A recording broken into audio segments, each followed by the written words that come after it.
Good morning, all of you. I wish you a beautiful day ahead. Today, we are going to talk about the third stanza of the poem. Actually, what the poem is, The Good Natured Girls. Yesterday, we had discussed about the first two stanzas of the poem, and we had clearly explained in a very simple way. Today, we are going to focus on the third and fourth stanzas of this poem. Actually, I want to ask a question. Do you remember who is the poet of this poem? Do you remember? It's a Jane Taylor, isn't it? It's written by Jane Taylor. And do you remember something about what we had explained yesterday about the first two stanzas? This poem is actually talking about two great little sisters. Who are they? Mary and Anne. So they lived happily with their parents. They're willing to share their things. Almost the relationship was very nice, isn't it? These things were there in the first two stanzas of the poem. So the poet always says you should try to behave like these two little sisters. Now, let's move on to the third stanza of the poem. If one of them happens to have something nice, directly she offers her sister a slice. And never like some greedy children would try to eat in a corner with nobody by. Read it again. If one of them happens to have something nice, directly she offers her sister a slice and never she like some greedy children would try to eat in a corner with nobody by.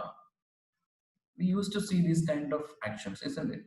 If one of them, if Mary or Anne happens to have something nice, what they do? Directly there she offers her sister a slice. If it is a food, you're talking about a food. If it is a piece of bread, what they do? The half portion will be always given to the another. If Mary got a sweet, Mary ready to give a half portion of the sweet. It means sharing. They share each other what they have. So you should have also the same mentality, same behavior in your life too. Imagine that both of you are at home, you and your brother or brother and sister. Suppose the parent had given you a single sweet or chocolate. What else? What do you like to do? Sometimes some children used to have the same alone. But here, as we compare to Mary and Anne, they used to give a half portion to another. That means they were seldom, were not often found to share their food to each other. They're ready to give what they have. And never like some greedy children would try to eat in the corner with a nobody but. That means there are some people, there are some students, there are some children, they used to eat by themselves. They go to the corner, suppose they get a chocolate, they directly go to the corner of the place and try to have it when nobody make him disturbed. That means we should not be like a greedy children. We should not be just like a greedy children. We never be just like a greedy children. We should always follow the same behavior what Mary and Anne followed in their life.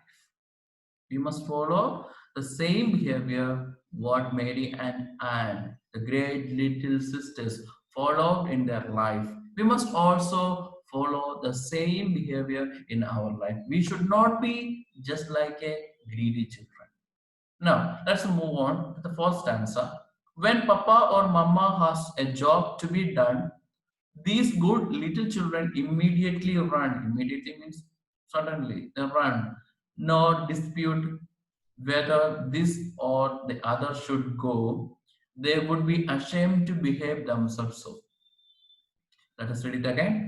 When Papa and Mama has a job to be done, these good little children immediately run, not dispute whether this or the other should go. they would be ashamed to behave themselves so.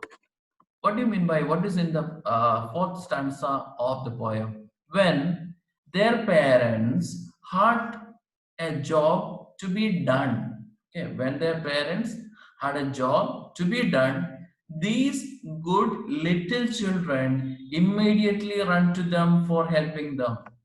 That means they were ready to help them at any moment, any situation. When their parents had a job to be done, so these good little children immediately ran to them for helping them. What they did, they never dispute for any reason. They never dispute for any reason and were always good to their parents. They were always good to their parents. When whatever occurs in their work or their play, they will. That means whatever happens, they never dispute each other. God, is it clear for you? So what this is a cap? What is talking in the fourth stanza? When their parents had a job to be done, children, those good little children immediately run to them for helping them. Helping whom they are running to help? Their parents. They never make any dispute for any reason and were always good their parents. They were always good to their parents. They were not ashamed to do anything. They well behaved. They never dispute for any reason and were always good to their parents. Hope you understand it. What is in the third stanza and in the fourth stanza. So that's enough for today. I wish you a pleasant day again, and we will continue tomorrow with the last stanza of the poem. Finally, we will summarize what is in the whole chapter, what is in the whole poem. So thank you for being online. Thank you for listening me and have a nice day.